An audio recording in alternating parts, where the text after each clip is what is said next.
বন্ধুরা, আজকে আমার রেসিপি গণেশ চতুর্থী স্পেশাল মাওয়া মোদক। সামনেই গণেশ চতুর্থী, আপনারা যাতে এরকম রেসিপি তৈরি করতে পারেন সেজন্য আমি এই রেসিপি প্রেজেন্ট করছি। গণেশজির প্রিয় প্রসাদ মোদক, সেই জন্যে এই রেসিপিটা আমি আপনাদের সামনে নিয়ে এসেছি। প্রথমে ঈষদুষ্ণ জাল করা ঈষদুষ্ণ দুধে কেশর ভিজিয়ে রাখলাম। তারপর আমি গ্যাস জেলে ফ্রাইং প্যানে 2 চামচ ঘি দিলাম, 1 কাপ গুঁড়ো দুধ দিয়ে ওটা নাড়তে লাগলাম।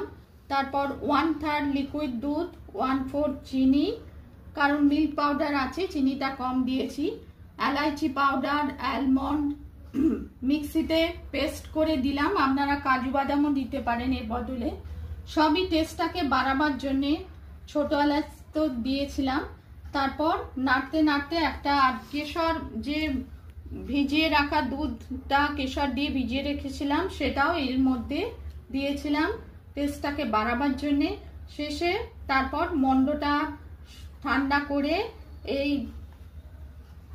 এই যে মোল্ডটায় আমি ঘি মাখিয়ে, মোদক মোল্ডটায় ঘি মাখিয়ে তারপর আস্তে আস্তে তৈরি করলাম মাওয়া মোদক।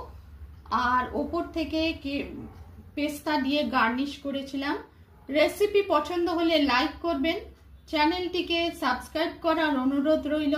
টেস্টি মাওয়া মোদক গণেশ চতুর্থী স্পেশাল।